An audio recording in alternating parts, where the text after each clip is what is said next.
Assalamualaikum warahmatullahi wabarakatuh. Alhamdulillahirabbil alamin wa bihi nasta'inu ala umurid dunya waddin.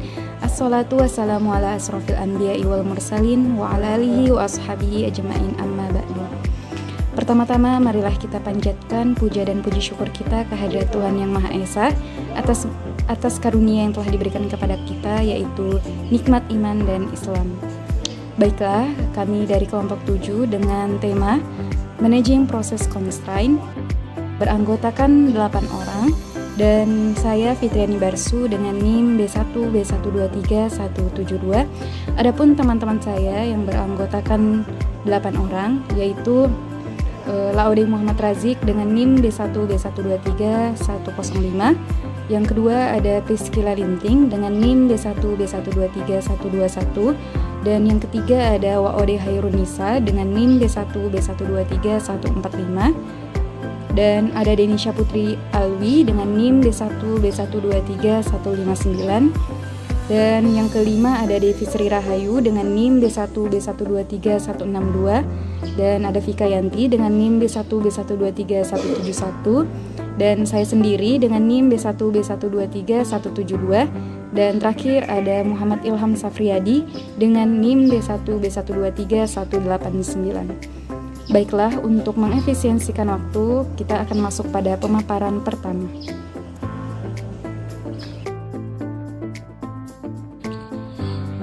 Bismillahirrahmanirrahim. Assalamualaikum warahmatullahi wabarakatuh. Perkenalkan, nama saya Laode Muhammad Razik membacakan materi tentang definisi dari manajemen operasional. Terdapat 3 pendapat dari 3 tokoh yang berbeda yang mengemukakan definisi dari manajemen operasional. Yang pertama ada Krajewski dan kawan-kawan pada tahun 2010, di mana mereka mengemukakan bahwa manajemen operasional adalah desain sistematis, pengarahan, dan pengendalian proses yang mengubah masukan menjadi layanan dan produk untuk pelanggan internal dan eksternal.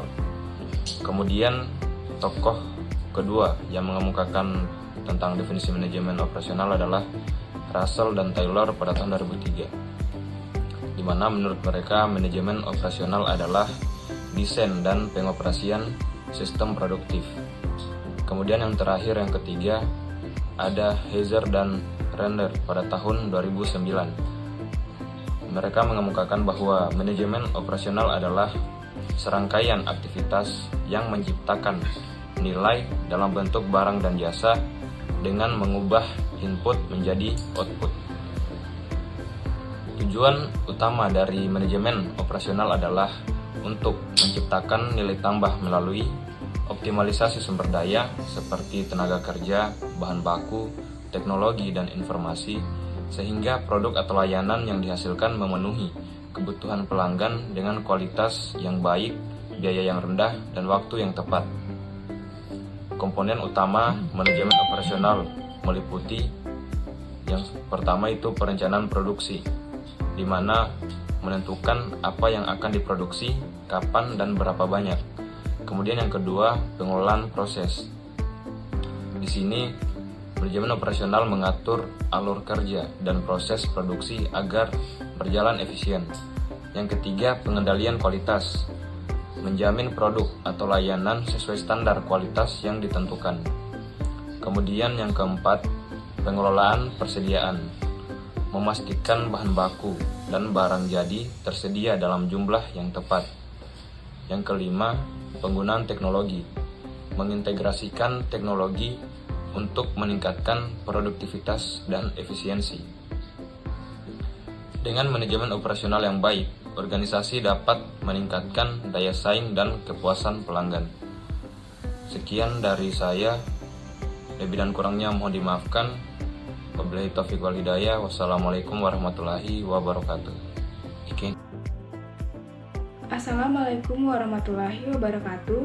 Perkenalkan, nama saya Waode Hairunisa dengan NIM B1 B123 145. Di sini saya akan membahas mengenai manajemen operasi. Selain itu, Heiser dan Render tahun 2009 membuat 10 keputusan strategi dalam operasional manajemen yang terdiri dari yang pertama, layanan dan desain produk merupakan keputusan yang berkaitan dengan perancangan produk dan layanan yang akan ditawarkan kepada pelanggan. Yang kedua, manajemen mutu melibatkan pengelolaan kualitas produk dan layanan agar sesuai dengan standar yang ditentukan. Yang ketiga, desain proses dan kapasitas. Keputusan ini melibatkan perancangan proses produksi atau penyediaan layanan serta menentukan kapasitas yang dibutuhkan untuk memenuhi permintaan. Yang keempat, lokasi. Keputusan mengenai pemilihan lokasi, fasilitas produksi atau layanan. Yang kelima, desain tata ruang berkaitan dengan perancangan tata letak fisik fasilitas seperti pabrik atau gedung. Yang keenam, sumber daya manusia dan desain pekerjaan mengacu pada keputusan yang berhubungan dengan pengelolaan tenaga kerja termasuk rekrutmen, pelatihan, serta desain pekerjaan yang memungkinkan karyawan untuk bekerja secara efisien dan memiliki kepuasan kerja yang tinggi. Yang ketujuh, manajemen rantai pasokan, fokus pada koordinasi dan pengelolaan aliran barang dan informasi sepanjang rantai pasokan.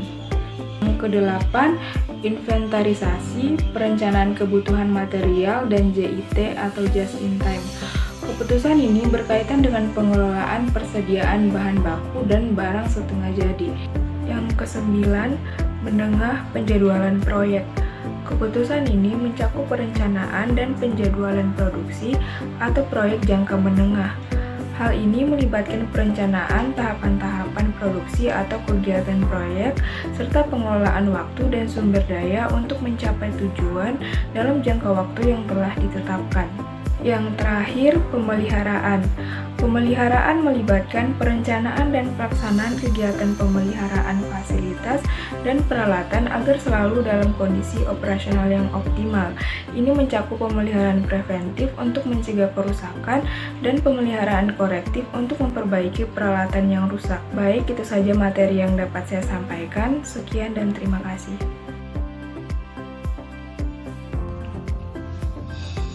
Baik, Assalamualaikum warahmatullahi wabarakatuh. Perkenalkan, nama saya Muhammad Ilham Safriadi dengan NIM B121231189 dari kelas C Manajemen 2023. Saya dari kelompok 7. Baik, di sini saya akan menjelaskan tentang materi manajemen operasi. Raja Wiske membagi keputusan dalam manajemen operasi atau AM menjadi dalam 5 kategori utama, yang dimana mempunyai fokus yang berbeda-beda. Yang pertama, pilihan strategis atau strategi operasional. Keputusan ini berkaitan dalam perencanaan jangka panjang untuk mencapai tujuan strategis organisasi termasuk pemilihan produk, pasar, teknologi, dan lain-lain. Tujuan utamanya adalah menciptakan keunggulan kompetitif dan memastikan bahwa operasi perusahaan sejalan dengan visi dan misi jangka panjang. Yang kedua, proses atau proses manajemen, perencanaan proses bisnis dan manajemen teknologi. Keputusan ini meliputi desain dan pengelolaan proses produksi, perencanaan alur kerja, serta pemilihan dan penerapan teknologi. Fokusnya adalah untuk meningkatkan efisiensi operasional dan kualitas output, serta merancang proses yang mendukung tujuan bisnis dan dapat beradaptasi dengan perubahan pasar. Berikutnya, yang ketiga adalah kualitas atau TQM dan pengendalian proses statistik. Keputusan ini berfokus pada pengelolaan kualitas dalam organisasi termasuk penerapan Total Quality Management atau TQM dan pengendalian proses statistik. Tujuannya adalah untuk memastikan produk dan layanan memenuhi standar kualitas yang tinggi dan konsisten, serta mengurangi variabilitas dalam proses produksi. Berikutnya, yang keempat, ada kemampuan lokasi dan tata ruang. Keputusan ini melibatkan perencanaan kapasitas produksi, pemilihan lokasi fasilitas, dan desain tata ruang pabrik dan fasilitas lainnya.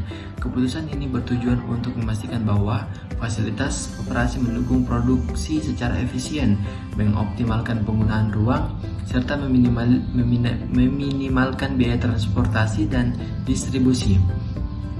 Dan yang terakhir ada keputusan operasional.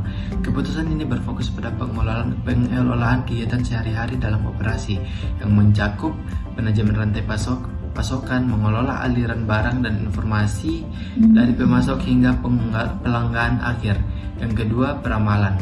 memprediksi permintaan produk untuk perencanaan produksi dan pengadaan bahan. Yang ketiga ada inventaris, mengelola persediaan bahan dan produk jadi untuk memenuhi permintaan tanpa kelebihan dan atau kekurangan. Yang keempat ada perencanaan agregat, menyusun rencana produksi untuk jangka menengah yang menyatukan kapasitas dan permintaan. Dan yang terakhir ada perencanaan sumber daya, merencanakan penggunaan tenaga kerja, mesin dan bahan untuk mendukung produksi yang efisien. Mungkin itu saja yang saya bisa jelaskan tentang manajemen operasional. Cukup sampai di sini saja. Saya akhiri dan ucapan assalamualaikum warahmatullahi wabarakatuh. Perkenalkan, nama saya Devis Rahayu dengan NIM B1B1231162. Nah, di sini saya akan melanjutkan materi mengenai manajemen kendala keterbatasan atau constraint. Manajemen keterbatasan, kendala, atau constraint adalah faktor yang membatasi kinerja suatu sistem serta menghambat outputnya melalui kapasitas maksimum. Nah, kapasitas sendiri adalah tingkat output maksimum dari sebuah proses atau sebuah sistem. Kendala manajemen. Terdapat 3 jenis batasan di dalamnya, yaitu yang pertama, keterbatasan fisik, yaitu biasanya berupa mesin, tenaga kerja, ataupun kapasitas workstation atau defisiensi bahan, namun bisa saja berupa ruang ataupun kualitas. Nah, yang kedua itu terdapat pasar, yaitu permintaan lebih kecil dari kapasitas. Dan yang ketiga yaitu terdapat manajerial, yaitu kebijakan, materi, atau pola pikir yang menciptakan keterbatasan sehingga menghalangi alur kerja. Sekian yang dapat saya berikan, kurang lebih mohon dimaafkan. Wabillahi taufiq wal hidayah. Wassalamualaikum warahmatullahi wabarakatuh. Baik, nama saya Denisha Putri Alwi dengan NIM B1B1231159. Saya akan melanjutkan materi bagaimana mengelola kendala. Mengelola kendala adalah elemen penting dalam manajemen operasional yang bertujuan untuk memastikan bahwa semua proses berjalan secara optimal meskipun ada keterbatasan atau hambatan. Mengidentifikasi dan mengelola bottleneck untuk semua tipe proses yang ada, seperti memadukan kapasitas dengan ukuran kinerja dari suatu proses ke proses lainnya dan memanfaatkan informasi. Di sini ada constraint management. Yang pertama ada short term capacity planning, yaitu fokus pada pengelolaan kapasitas untuk memenuhi permintaan dalam jangka pendek. Hal ini melibatkan penyesuaian sumber daya seperti tenaga kerja, mesin atau waktu operasi guna mengatasi kendala dalam aliran proses produksi. Yang kedua ada theory of constraints. Teori kendala berfokus pada pengelolaan elemen dalam sistem yang menjadi penghambat utama atau bottleneck. Pendekatan ini mengarahkan perhatian pada pengoptimalan bottleneck untuk meningkatkan hasil keseluruhan sistem. Yang ketiga ada identifikasi dan pengelolaan bottleneck. Bottleneck adalah titik dalam proses yang memiliki kapasitas lebih rendah dibandingkan tahap lainnya. Identifikasi bottleneck dilakukan dengan menganalisis alur, proses, dan data kinerja. Strategi seperti penjadwalan ulang, pembagian beban kerja, atau investasi sumber daya tambahan digunakan untuk mengelola bottleneck. Yang keempat, ada keputusan produk mix menggunakan kendala. Ketika sumber daya terbatas, perusahaan harus menentukan kombinasi produk yang memberikan nilai ekonomi tertinggi. Keputusan produk mix dilakukan dengan mempertimbangkan margin kontribusi dan kapasitas bottleneck. Kemudian ada long term capacity planning. Yang pertama ada skala ekonomi dan disekonomi. Skala ekonomi mengacu pada pengurangan biaya per unit saat produksi meningkat hingga titik optimal. Disekonomi terjadi ketika produksi melewati batas optimal, menyebabkan peningkatan biaya per unit. Perencanaan kapasitas harus memperhitungkan keseimbangan antara keduanya. Yang kedua ada timing kapasitas dan ukuran strategi, yaitu penentuan waktu untuk menambah kapasitas, misalnya membangun fasilitas baru, dan strategi ukuran kapasitas dilakukan berdasarkan proyeksi permintaan jangka panjang. Keputusan ini meminimalkan risiko kekurangan atau kelebihan kapasitas. Yang ketiga ada pendekatan sistematis keputusan kapasitas, yaitu keputusan kapasitas jangka panjang memerlukan pendekatan sistematis seperti analisis kebutuhan pasar, evaluasi biaya investasi, dan penilaian risiko. Hal ini memastikan bahwa keputusan kapasitas mendukung tujuan strategi perusahaan. Jadi, pendekatan menyeluruh ini memastikan bahwa organisasi dapat mengelola kendala secara efektif baik dalam skala operasional sehari-hari maupun dalam strategi jangka panjang. Baik, terima kasih. Sekian.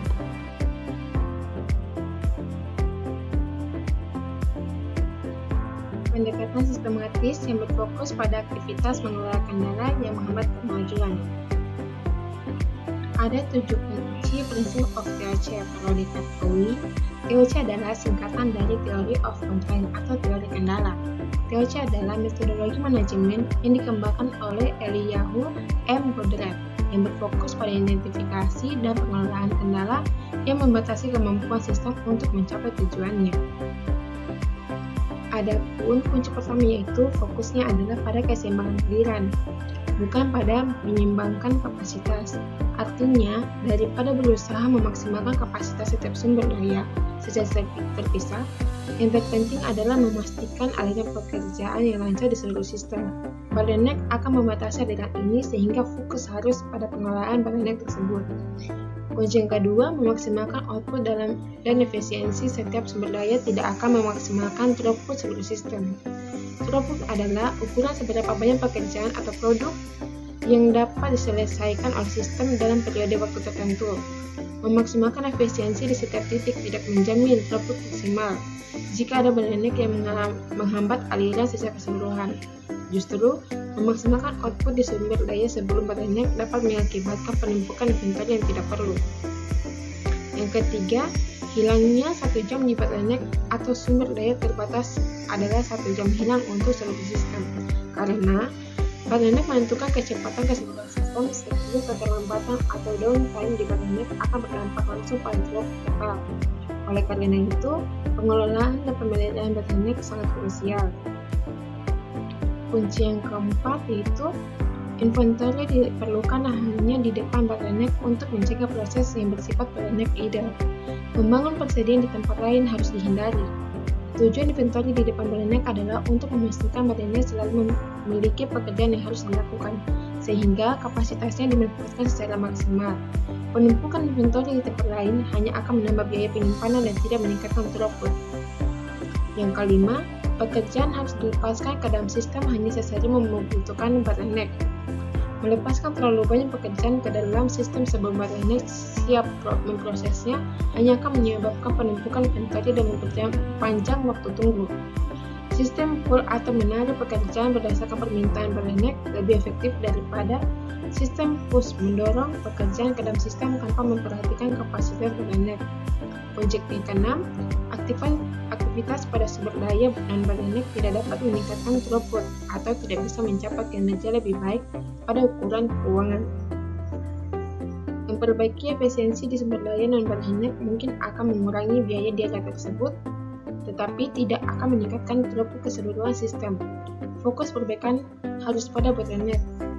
Kunci yang ketujuh yaitu setiap investasi modal harus dilihat dari perspektif dampak global pada keseluruhan throughput, persediaan I, dan biaya operasi OE. Keputusan investasi harus mempertimbangkan dampaknya terhadap 3 metrik utama ini. Perlu diketahui, T ada throughput atau seberapa banyak output yang dihasilkan sistem. Inventory akan disebut juga I, jumlah inventory dalam sistem, sedangkan OE biaya operasi, biaya yang dikeluarkan untuk menjalankan sistem.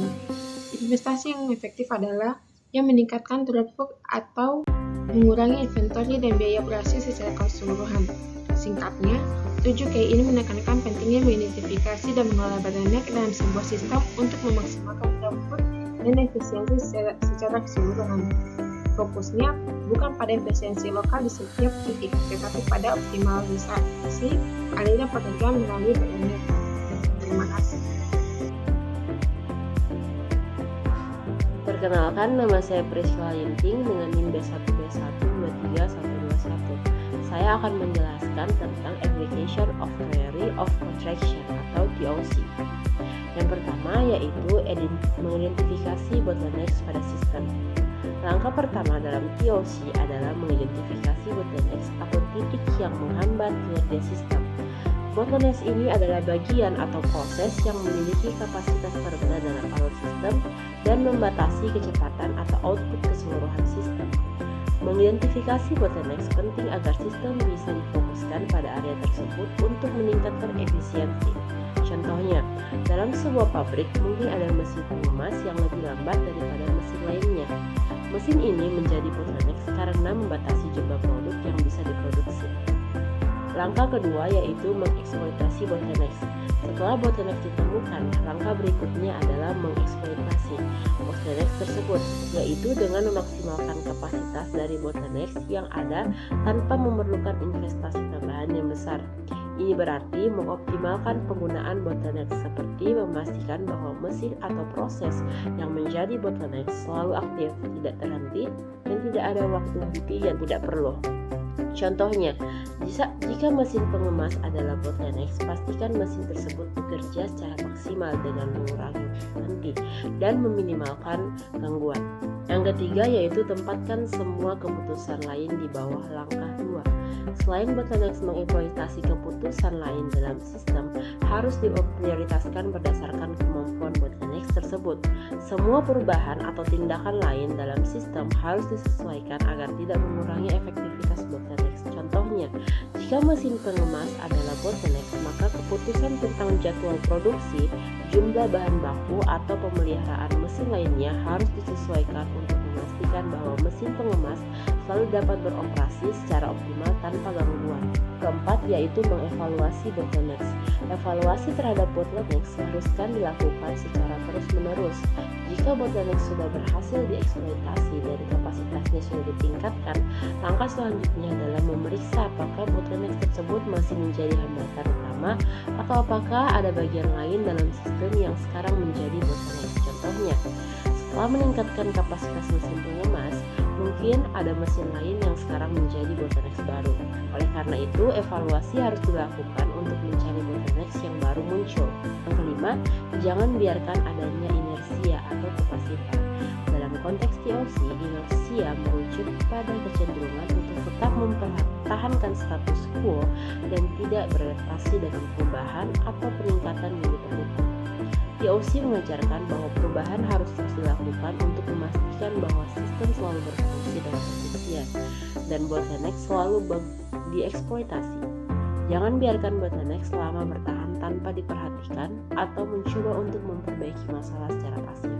Contohnya, jika Anda sudah mengidentifikasi dan mengatasi suatu bottleneck, Anda tidak boleh berpuas diri. Anda harus terus mencari dan mengatasi bottleneck baru yang mungkin muncul dan menjaga efisiensi dalam sistem keseluruhan. Selanjutnya yaitu identification and management of bottleneck. Sebuah bottleneck adalah proses atau langkah yang memiliki kapasitas rendah dari throughput terpanjang. Yang kedua yaitu throughput waktu adalah total waktu dari awal sampai akhir dari suatu proses. Yang ketiga, bottleneck dapat internal atau eksternal bagi perusahaan. Setelah kita masuk pada kesimpulan, adapun kesimpulan dari kelompok kami yaitu managing proses constraint menekankan pentingnya manajemen operasional dalam meningkatkan efisiensi dan efektivitas proses di dalam organisasi. Pendekatan teori keterbatasan (TOC) diidentifikasi sebagai kerangka kerja yang sistematis untuk mengidentifikasi dan mengelola bottleneck yang seringkali menjadi penghalang utama dalam mencapai kinerja optimal. Dengan fokus pada aliran dan interaksi antar elemen dalam sistem, TOC membantu organisasi untuk mengurangi bottleneck, meningkatkan throughput, dan mengoptimalkan penggunaan sumber daya. Baiklah, mungkin hanya ini yang dapat kami sampaikan. Sekian dan terima kasih dari kelompok kami, kelompok 7.